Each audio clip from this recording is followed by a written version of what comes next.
الله دا لفظ د الله غیر مشتقه کلمه ده لکه ذات د الله پاک چې لم یلد ولم یولد ده د ذات د الله پاک نه څوک پیدا شوی دي او نه الله پاک د چانه پیدا شوی ده نو دارنګ لفظ د الله پاک نه د چانه مشتق ده او نه د لفظ د الله پاک نه څوک مشتق ده الف لام پکې لازم ده لازمی ده الف لام لازمی ده زائد نه ده او د بنا د دې کلمې نه ده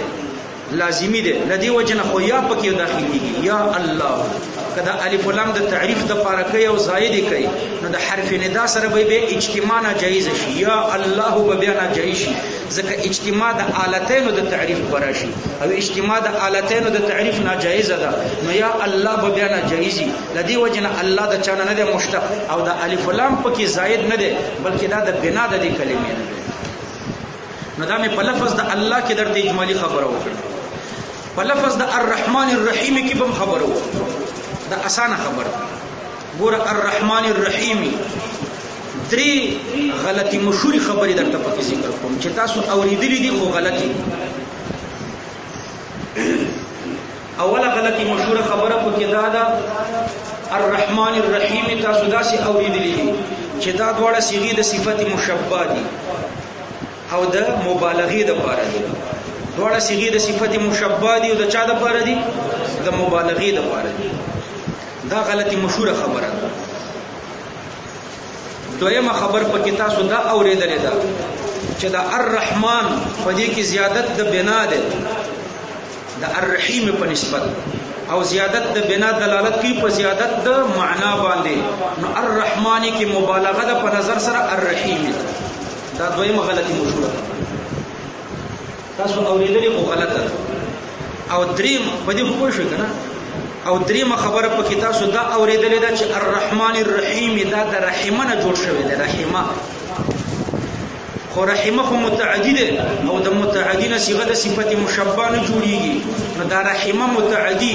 نقل شوی دی رحمه لازمی ته او بیا ترې صيغه د صفت مشبہ جوړ شوی دی الرحمن الرحیم ترې نه جوړ شوی دا درې غلطي مشهوره خبره ګوره اوله غلطي مشهوره خبره ده چې تاسو وایي چې الرحمن الرحیم دا دواړه صيغې د صفت مشبہ دي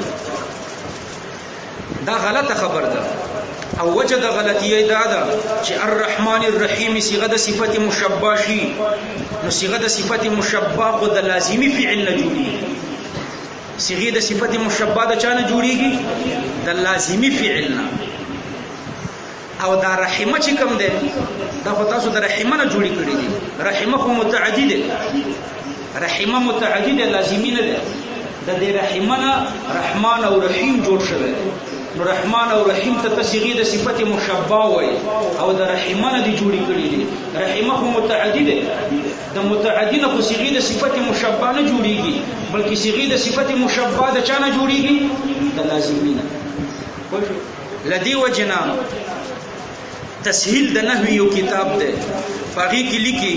ان ربا وملكا ورحمانا ليس منها لتعدي افعالها ان ربا د ربن لفظ د ملکن لفظ او د رحمانن لفظ ليس منها دا صيغه د صفت مشبہ نه دي اول صيغه د صفت مشبہ نه دي لتعدي افعالها ځکه د دې افعال متعدی رحمه متعدی ده په دې پوه شو ان شاء الله نو دا صيغه د صفت مشبہ نه دي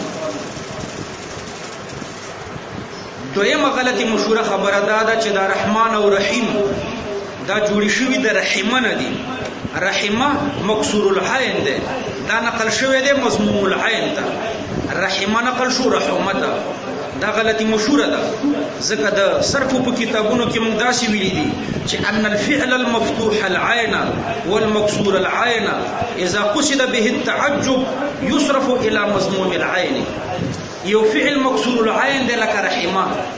یا مفتوح العين ده لك رحمه رحمه دا بنقل کیږي رحمته خو چې کله قصد کې د تعجب شوی چې کله مقصود پکې تعجبي او دلته مقصود تعجب نه ده نو څنګه نقل کوي رحمته دا دویمه خبره غلطه نو صحیح دا چې دا صيغه د صفت مشبہ نه دي بلکې دا من ابنیه المبالغه الملحقه باسم الفاعل صيغې د مبالغې دي د اسم فاعل پورې ملحق دي په دې پوه نو کومې صيغې دي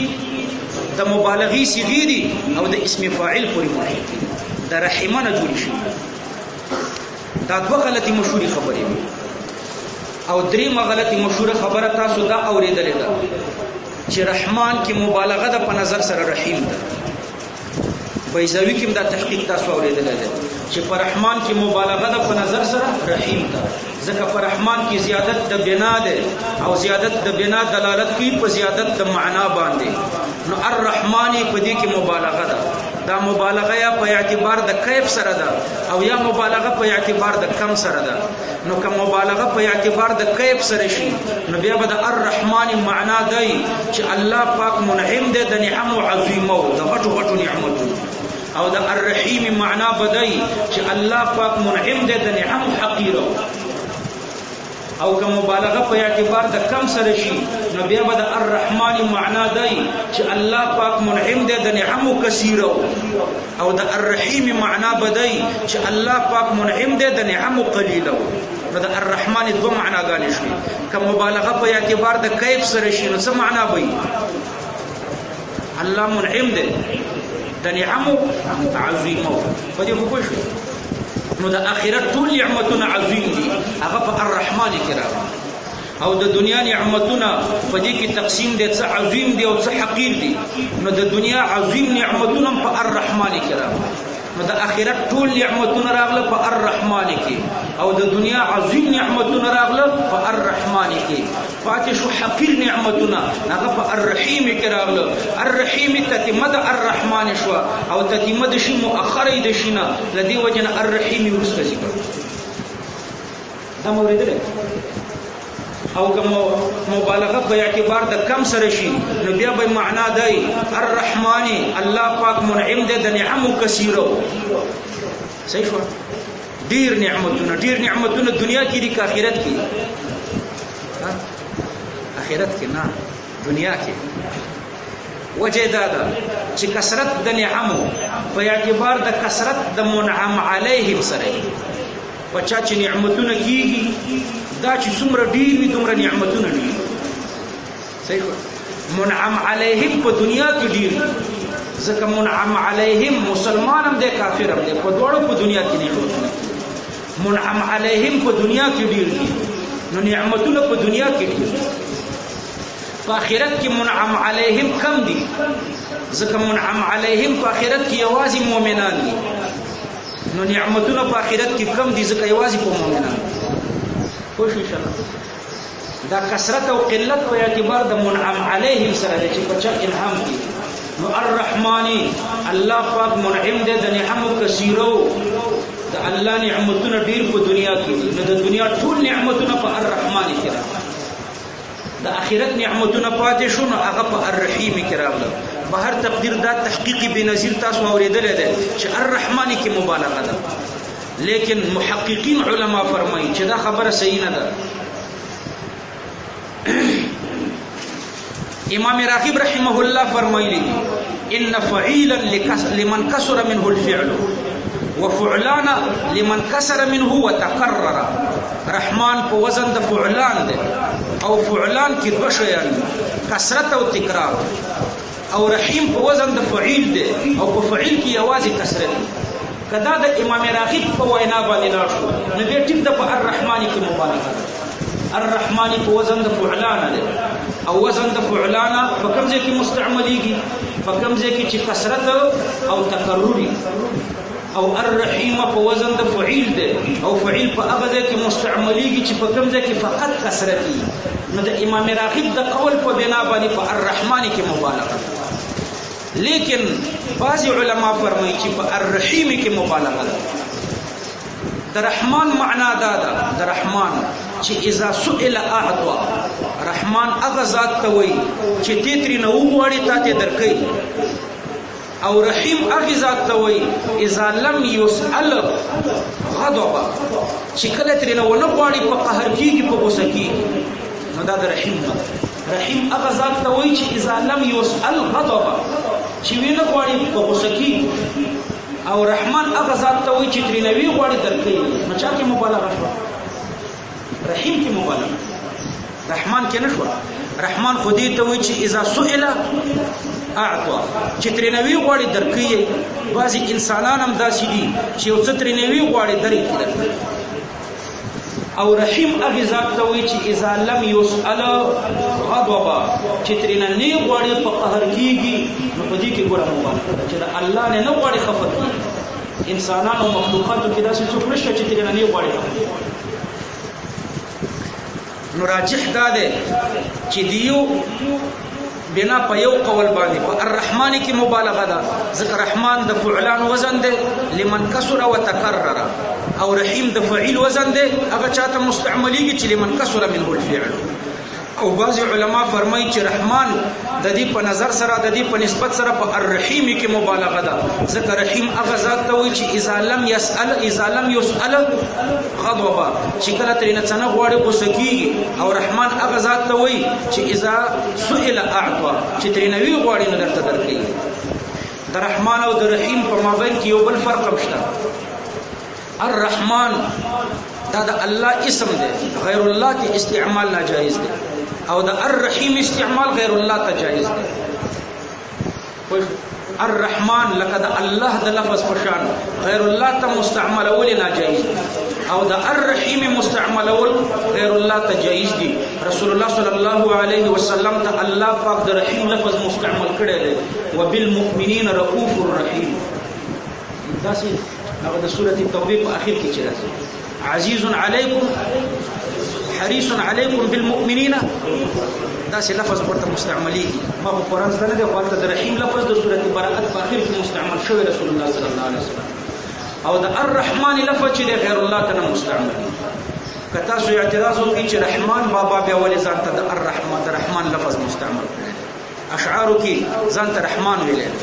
او موږ مرته رحمان بابا وایو نو فتاوی شامیه په دې دویمه صفحه کې اول جلد کې په دې دویمه صفحه کې د بسم الله په بحث کې فتاوی شامیه کې لیکلي دي چې یو الرحمن دی یو خالی رحمان دی نکره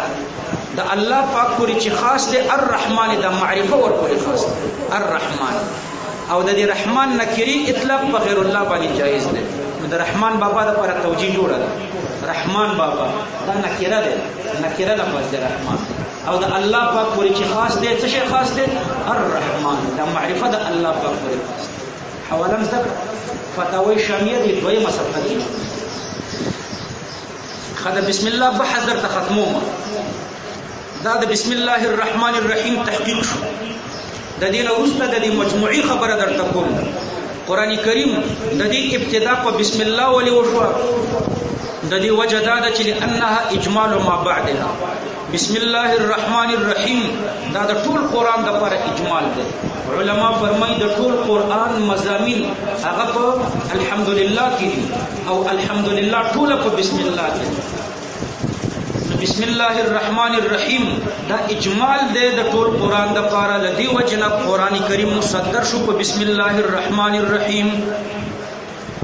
دویمه دا د چې انها آیه عظیمه دا د ډېر لوی مرتبه والا آیات ده په دې کې ډېر نقطې دي او دا نقطې چې علما ذکر کوي نو حق ورته کار کوي دي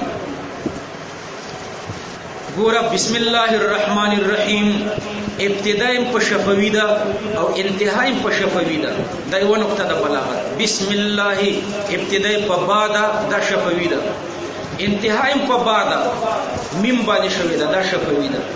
نو ابتداء او انتهای بحرفین شفویین شوی ده دا یو نقطه د بلاغت دا ډیره بلیغه جمله ده بسم الله الرحمن الرحیم دویم په دې کې تسلیثات او تسوچ وکړه د دنیا ټول تسلیثات په بسم الله کې ګور مخارج د حروف درې دي کړه مخارج د حروف درې دي شفت حلق او وسط د دې درې وړو حروف په بسم الله کې شته با پکې دا د شفت نه ده لام پکې دا د وسط نه ده ها پکې دا د حلق نه ده دا یو تسلیث مخارج د حروف ثلاثه په بسم الله کې درې وړه مخارج را جمع شوي دا یو تسلیث دویم تسلیث ګوره درې محذوفات دي پکې درې محذوفات الف د الاسم، الف د الله، الف د الرحمن. بسم الله الرحمن الرحیم. الف د اسمم پکې حذف شوی دی، الف د الله پکې حذف شوی دی، الف د الرحمن پکې حذف شوی دی. درې پکې محذوفات. ما درته وی د دنیا ټول تسلیثات پکې راځي. اول تسلیث می درته بیان کړو، درې مخارج پکې راځي. دویم تسلیث می درته بیان کړو، شابه درې محذوفات پکې راځي. سل دو تسلیثات. دریم تسلیث درته بیانوم په اعتبار د منطوق او د مرسوم سره. منطوق او مرسوم. منطوق او مرسوم په معنا پوهیږئ؟ منطوق څه معنا؟ چې تلفظ پرې کیږي. مرسوم څه معنا؟ چې لیکل کیږي، لیکل شي. نو په اعتبار د منطوق او د مرسوم سره ګوره یو تسلیث پکې دا دی. بعضی حروف په بسم الله کې داسې دي چې منطوق به او مرسوم دي. منطوق به او مرسوم دي. بعضی حروف داسې دي لکه با، سین، میم، منطوق به هم دي او مرسوم هم دي، لیکل شوي هم دي، تلفظ هم پرې کېږي. بعضی حروف داسې دي چې منطوق او مرسوم دا یو لکه با. بعضی حروف داسې دي چې منطوق غیر مرسوم دي. منطوق شابه غیر مرسوم لکه بسم الله الرحمن. رحمان کې چې کوم الف ده منطوق ده کنه، خو مرسوم نه ده. صحیح وه. دریم بعضی حروف داسې دي چې مرسوم غیر منطوق دي، لیکل شوي دي خو تلفظ پرې نه کېږي. لکه لام د الرحمن. بسم الله الرحمن الف لام نه ده، ګوره مرسوم غیر منطوق ده. څو تسلیث مې درته بیان. درې تسلیث. اول تسلیث درې مخارج پکې راجمع شوي. دویم تسلیث درې محذوفات پکې راجمع شوي. دریم بعضی حروف داسې دي چې منطوق او مرسوم دواړه دي. بعضی داسې دي چې منطوق غیر مرسوم دي. بعضی داسې دي چې مرسوم غیر منطوق دي. دریم تسلیث درته ذکر کوم په اعتبار د حرکت او د سکون سره. ګوره بعضی حروف پکې داسې دي متحرک لا یسکن، چې ټول عمر پکې حرکت دي، سکون پکې نه راځي. لکه با. بسم الله داسې نشي کولی چې دا با ساکنه کړي. نو با داسې یو حرف دی چې متحرک لا یسکن. بعضی حروف پکې داسې دي ساکن لا یتحرک لکه الف. او بعضی حروف داسې دي چې د دواړو قابلیت لري لکه میم د الرحیم. وقفا الرحیم، وصلا الرحیم، الحمد لله رب العالمین. داسې وقفا وصلا. میم د الرحیم هم احتمال د حرکت لري، هم احتمال د سکون. نو په اعتبار د حرکت او د سکون پکې تسلیث دا شو چې بعضی حروف پکې داسې دي چې متحرک لا یسکن لکه با. بعضی حروف پکې داسې دي شابه چې ساکن لا یتحرک لکه الف. بعضی داسې دي چې قابل لهما، د دواړو قابلیت لري، هم د حرکت هم د سکون لکه میم د الرحیم. وقفا وصلا. بل تسلیث پکې دا ده کلمات ملفوظه و مقدره. کلمات ملفوظه و مقدره دا ټول چې سره یو ځای کې نو اسم هم پکې شته، فعل هم پکې شته، حرف هم پکې شته. اسم هم پکې شته. الله الرحمن الرحیم اسما دي کنه دي. فعل هم پکې شته. فعل څه شی دی؟ اتلو یا اتلو، هغه مقدرم چې ورته راستل. فعل هم پکې شته، حرف هم پکې شته. حرف پکې کم دی. دا با ده کنه، دا با پکې د حروفو معانیه ونه ده. نو ګوره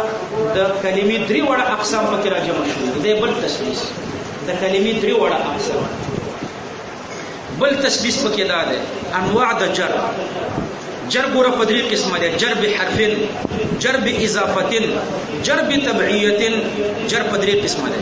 جر بحرف، جر باضافه او جر بتبعیه. جر بحرف هم پکې شته په اسمی کې. جر باضافه هم پکې شته الله کې. اسمی الله ته مضاف ده. جر بتبعیه هم پکې شته په الرحمن الرحیم.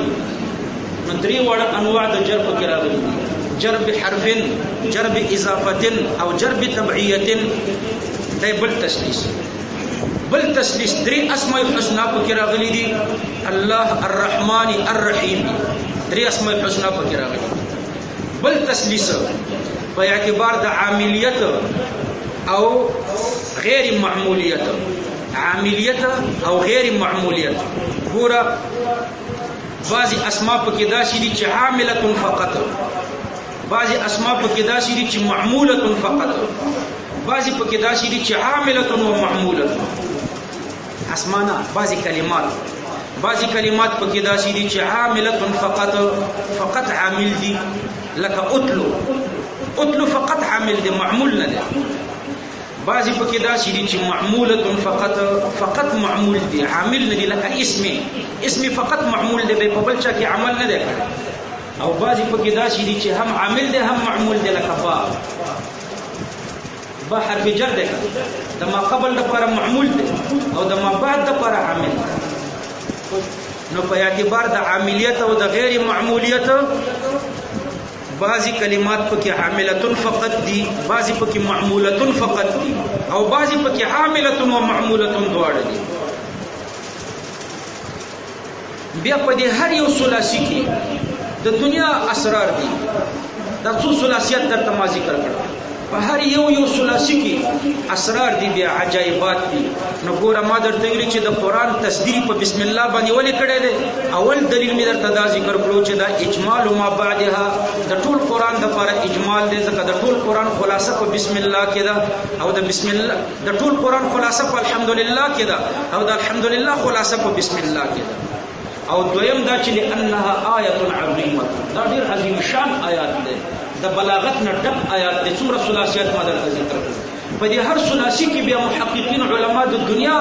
اسرار ذکر کوي، د دنیا نقطې پکې ذکر کوي. نو لأنها آیة عظیمه، د دې وجه نه د قرآن تصدیق په بسم الله باندې کړی. دریم دلیل د قرآن تصدیق په بسم الله د دې وجه نه کړی دی چې لتعلیم العباد، بندگانو ته تعلیم ورکړي چې ګوره الله په خپل کتاب په بسم الله باندې شروع کړی دی، نو تاسو خپل افعال ټول په بسم الله باندې شروع کوئ. رسول الله صلی الله علیه وسلم فرمایي كل امر ذي بال لا يبدأ فيه ببسم الله فهو ابتر. دا حدیث مورد له كل امر ذي بال لا يبدأ فيه ببسم الله فهو ابتر. ذي بال څه معنی؟ ذي بال درې معناګانې، نوې نقطه درته ذکر د ذي بال درې معناګانې، او بیا پکې فقهي مسله درته ذکر کوم. درې معناګانې. اوله معنا د ذي بال د ذي شرف، كل امر ذي بال یعنی كل امر ذي شرف. دویمه معنا ده ذي بال په معنا د زړه سره دی، قلب. ذي بال یعنی ذي قلب، دا دوه معناګانې دي، دا یو طرف ته. دریمه معنی دا ده ذي بال كل امر ذي بال. صحیح دا دی چې دا وصف د تعمیم د پاره دی، لکه الله پاک فرمایي كل امر ذي بال، هر امر ذي بال چې ستا په زړه کې راتلی شي، تصور ته کولی شي. ذي بال یعنی ذي تصور، چې ته تصور کولی شي، ستا په زړه کې راګرځي، ستا په زړه کې 1 روپۍ هم راګرځي، اتانیزم راګرځي، او څلورانیزم راګرځي، 1 لک روپۍ هم راګرځي، په زړه کې خو حقیر او عظیم ټول شیان دي. نو دا درې معنا ده. اوله معنا ده ذي شرف، دویمه معنا ده ذي قلب چې زړه لري. ذي شرف او ذي قلب دا دواړه د عظیم امور د لپاره مستعمل دي. نو اوس رسول الله صلی الله علیه وسلم فرمایي كل امر ذي بال، هر امر ذي بال یعنی ذي شرف چې عظیم امر، یا ذي قلب چې د زړه والا وي یعنی عظیم امر وي. نو د عظیم امر ابتدا په بسم الله کوي، د حقیر امر ابتدا په بسم الله نه کوي. د اول دوړو معناګانو په اعتبار خو حاصل دغه راوځي. اول دوړه معناګانې دا وي، ګوره اوله معنا و ذي شرف، دویمه معنا و ذي قلب. د دې دوړو معنا دا ده، خلاصې دا ده چې هر هغه امر چې عظیم وي نو د هغې په ابتدا کې به بسم الله وایي، او د حقیر امر په ابتدا کې به بسم الله نه وایي. نو د اول دوړو معناګانو په اعتبار حاصل دغه راوځي. د دې وجه دا ده چې د الله اسم عظیم دی، د الله نوم ډیر لوی نوم دی. نو چې لوی نوم دی د معتد بها امور په ابتدا کې ذکر کوا او د غیر معتد بها امور په ابتدا کې م ذکر کوا د عظیم امور په ابتدا کې ذکر کوا ځکه عظیم امور معتد بها دي او د حقیر امور چې دي د غیر معتد بها دي نو د غي په ابتدا کې م ذکر کوا یو فائدہ پکې ده او دویمه فائدہ پکې خلق ته اسانتیا ده التيسير على الناس خلق ته اسانتیا ده مسلمانان مکلف دي چې د افعال په ابتدا کې بسم الله ذکر کړي او چې د هر فعل په ابتدا کې د بسم الله ذکر کړي دا ورته تکلیف ده نو الله ورته سہولت راوستو پیغمبر علیه السلام ورته سہولت راوستو چې د غټو غټو کارونو په ابتدا کې ذکر کوا زه وړه درته ما د اول ډول معناګانو په اعتبار د غټو غټو کارونو په ابتدا کې ذکر کوا او د وړو کارونو په ابتدا کې م ذکر کوا د دې وجه څه ده شابه اول تعظیم د اسم د الله ده چې د معتد به امور په ابتدا کې ذکر کوا او دویم شابه تيسير دې په خلکو ته اسانتیا ده په وړو وړو شیانو کې م ذکر کوا ځکه تکلیف ده درته دا دوه توجیهات د دې دوه توجیهاتو خلاصه ده لیکن دا دوړه صحیح نه دي صحیح دا ده چې د دې معنا دا ده کل امر ذیبال هر امر چې دی ذیبال چې تصور کې دی ذیبال یعنی ما یخطر بالبال چې ستا په زړه کې را تیری نو دا غي په ابتدا کې بسم الله وایي نو دا اولا توجیه ده او د دې وجه د اولویت دا ده چې په دې کې دې خبرې ته اشاره ده چې دا قدرت د عبادت چې ده دا غیر مستقل ده په ټولو افعالو کې قدرت د عبادت غیر مستقل ده یو بوسو ټکه چې د ځمکې نه راوچتای او د الله امداد ورسره نه نو دې نشي کولای نو چې د الله امداد را نشي نو حمل تبنتين بداسي وی لکه حمل جبل د یو بوسو ټکه بداسي وی لکه د یو غرب شان او چې د الله امداد در سره راشي نو بیا به حمل تبنتين او حمل جبل یو شی کیږي به هر تقدیر خپل توجیه پکې دا ده چې کل امر ذیبالن د ذیبالن څه شی مراد ده زی تصورین چې ستا په زړه کې راځي نو محقرات او معظمات ټول کې د الله نوم یادول ځکه په حدیث کریمه کې راځي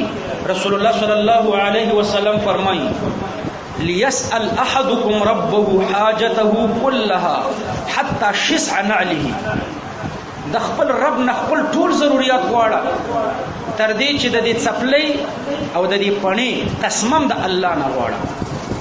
او په یو حدیث کې راځي ان الله اوحى الى موسی ان یا موسی سلني الله پاک موسی علیہ الصلوۃ والسلام ته وحی وکړه چې یا موسی زمانه غوښتنه کوه حتی ملح قدرک وشراک نعلک تر دې چې د کټوي مالګم زمانه غواړي او د څپلې د دې بوټونو تسمه دې زمانه غواړي دا دو حدیثه نو د دینه معلومیږي چې د غټو غټو کارونو په ابتدا کې بسم الله وایي او د وړو کارونو په ابتدا کې بسم الله وایي بل وجه دا ده چې څوک عارف بالله دا غ پسړه کې د الله په مخلوقاتو کې حقیر شي نه د الله ټول مخلوقات د عارف په نظر کې جلیل وي غټ وي عارفان څوک چې عارفان وي هغه د الله په مخلوق کې حقیر شي هغه ته په نظر نه ورځي ټول شیان د الله چې دی هغه ته عظیم وي الله پاک فرمای ما ترى فی خلق الرحمن من تفاوت د الله په مخلوق کې تفاوت نشته ټول د الله پاک مخلوق یو برابر دی ټول عظیم شیان دي نو د سره حقیر شته نه په دنیا کې نو چې نشته ټول عظیم دي لدی وجنه د ټول شیانو په ابتدا کې بسم الله الرحمن الرحیم وایا البته تسمیه په حرام او حرام ده تسمیه په حرام او حرام ده غلا ته بسم الله ویل حرام دي غلا حرام ده حرام شي ته بسم الله ویل حرام دي زنا الله پاک دې ټول مسلمانان ترې نه وساتي حرام شي ده صحیح نو زنا ته بسم الله ویل حرام دي نو حرام ته بسم الله ویل حرام دي مکروه ته بسم الله ویل مکروه دي که قصد استخفاف پکې نو او که قصد استخفاف پکې والعیاذ بالله قصد توهین پکې نو بیا دا کفر دی بلا تفاوت کله توهین په نیت دی د حرام په ابتدا کې بسم الله ویل نو کافر شو او کله توحید په نیت دی نو ویل نو بیا د حرام په ابتدا کې د بسم الله ویل حرام دي د مکروه په ابتدا کې د بسم الله ویل مکروه دي اخیری خبره په بسم الله کې درته کوم د بسم الله په باره کې د احادیث په مابین کې استراب ده په بعضی حدیثو کې دا راغلي دي كل امر زبال لم يبدا فيه بالحمد لله په بعضو کې دا شی راغلي دي چې لم يبدا بحمد الله په بعضو کې د ابتر کلمه ده په اخر کې په بعضو کې د اجزم کلمه ده په بعضو کې د اقطع کلمه ده په بعضو کې كل کلامن راغلی دی په بعضی آثارو کې لفظ د یبدأو راغلی دی په بعضو کې لفظ د یفتحو راغلی دی په بعضو کې لفظ د ذکر راغلی په ځای د الحمد. نو علما فرمایي چې دا حدیث د الحمدلله په باره کې چې کوم راغلی دی دا سندن مسترب دی او متنن مسترب دی خو په فضایلو د اعمالو کې ذکر شوی دی ولولا فی فضایل الاعمال مغتفر که په فضایلو د اعمالو کې نه وي په احکامو کې وي نو دومره اضطراب به معاف شوی نه و خو بیا هم دا استراب معاف دی. علما دفع د تعارض کوي په دې کتابونو کې تاسو وایي چې دفع د تعارض داسې پکې راځي چې مراد په ټولو روایاتو کې ابتدا د الله په نوم باندې د الحمدلله نوم د الله نوم مراد دی د بسم الله نوم د الله نوم مراد دی نو ټولو کې به ذکر الله ابتدا مراد ده. نور په الفاظو کې چې تعارض راغلی دی هغه په اعتبار د الفاظو سره دی په اعتبار د معنا سره تعارض نشته په ټولو الفاظو د حدیثو کې مراد ذکر الله دی یعنی د الله په ذکر چې ابتدا ونشي هغه اجزم دی اقطع دی ابتر دی. دا د بسم الله الرحمن الرحیم تحقیق د دې نه وروسته به الحمدلله رب العالمین شروع